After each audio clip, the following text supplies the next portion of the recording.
Right. Let's talk about the global oil market. Because on the surface, things look weirdly calm, right? Especially after the massive storm it just went through. But, and this is the big thing, that calm is really, really deceptive. Something fundamental has shifted under our feet. The whole system has gone from being pretty stable to, well, incredibly fragile. So let's dig into what happened, and more importantly, why you should care. So, our story really kicks off with a mystery. The world just took this colossal hit to its oil supply, and for weeks, the market just kind of shrugged. It barely even flinched. And that resilience, well, it confused a lot of people, but it was hiding a much, much bigger story. And that really is the million-dollar question, isn't it? How could an event this big not send prices through the roof? The answer isn't that nobody cared. Oh no, it's that the market had this incredible set of shock absorbers ready to go. And just so we're all on the same page about how big this was, we're talking about a staggering 17.8 million barrels a day of trade flow just gone, wiped offline from the Strait of Hormuz. Seriously, in any normal world, a number like that would have triggered a full-blown global panic. But for nearly 4 weeks, the system held. It looked remarkably strong. Now, this wasn't magic, and it definitely wasn't complacency. It was all because of a hidden safety net. But, and this is the whole point of our story today, that safety net, it's gone. Okay, so what exactly was this safety net? The best way to think about it is like the suspension on a car, the market's shock absorbers. There was this whole system of buffers just sitting there, ready to soak up exactly this kind of hit. So let's break down what they actually are. Yeah, the official term for them is market buffers. But really, it's just a fancy way of saying a whole mix of things. You know, physical stockpiles of oil, surpluses that were already there, even government policies. All designed to work together to stop prices from going wild on a crisis hits. And the market had a ton of these, like layers of an onion. For starters, before this whole thing even kicked off, the world was already pumping out about 3 million barrels a day more than it was using. On top of that, we had huge stockpiles on land and in ships at sea, a whole bunch of crude already on its way somewhere, and of course, governments standing by ready to open up their strategic reserves or even ease sanctions. You put all that together, all those extra barrels, and you get this massive cushion. It's what allowed the system to just eat a punch that would normally knock it flat. And it worked perfectly. For a little while, anyway. But this is where the story takes a turn. That amazing safety net, all those buffers that perform so beautifully, well, they're gone. They got completely used up, just eaten alive by the massive scale of this disruption. You know, the price tag for those 4 weeks of calm was absolutely enormous.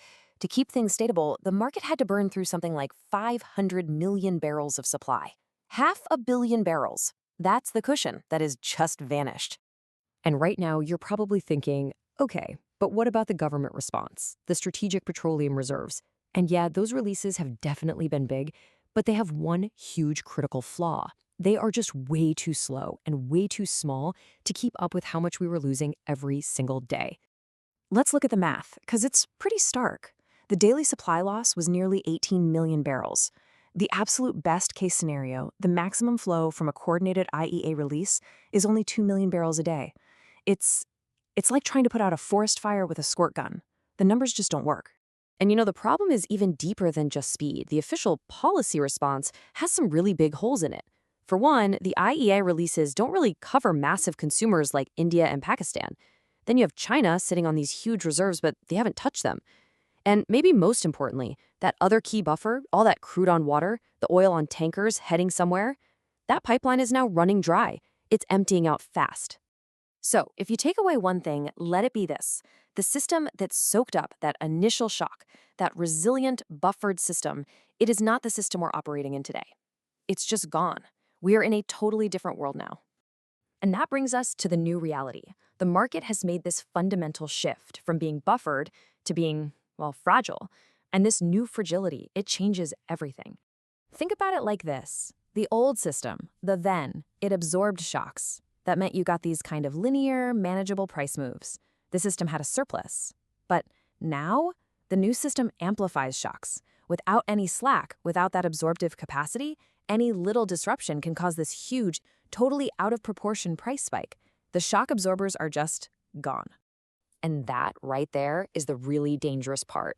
What used to be just a routine, minor headache, a small pipeline outage or a bad storm, is now a potential trigger for a major price crisis. Our margin for error has basically collapsed down to zero. Just think about it. An outage at the CPC pipeline? Before, that was manageable. A rough hurricane season? Yeah, it'd be a concern, but the system could handle it. Now, stuff like that becomes a critical threat to a market that has absolutely no ability to absorb another hit. All right, so why does all this matter right now? Why is this shift from buffered to fragile so important? Because we're not just talking about abstract market theory anymore. We're talking about real-world consequences that are playing out as we speak. Well, the first and most immediate thing is that a new battle for barrels is kicking off. You've got European and Asian buyers who are now basically fighting each other for the exact same supply. It's turning into a scramble for a shrinking pool of oil, and that is already pushing prices up. There's a great quote from Paula Rodriguez-Massieu over at Rystad Energy. She put it perfectly. She said, "The floor has moved up." What she means is that the whole baseline for oil prices is just structurally higher now. The entire price range has shifted. But then she added the really critical part. So has the ceiling. And that's key. It's not just that the floor is higher, it's that the potential for crazy extreme price spikes is also way higher. The risk of a price surge just spiraling out of control has gone up dramatically. So, in short, we've got to stop thinking about this as just a tight market for a few weeks. That's not what this is. This is a fundamental, structural shift to a fragile market. And that fragility, it's probably going to be with us for the foreseeable future. Which leaves us with one last kind of unsettling question, right? The market's shock absorbers are completely gone. So, what happens the next time we hit a bump in the road?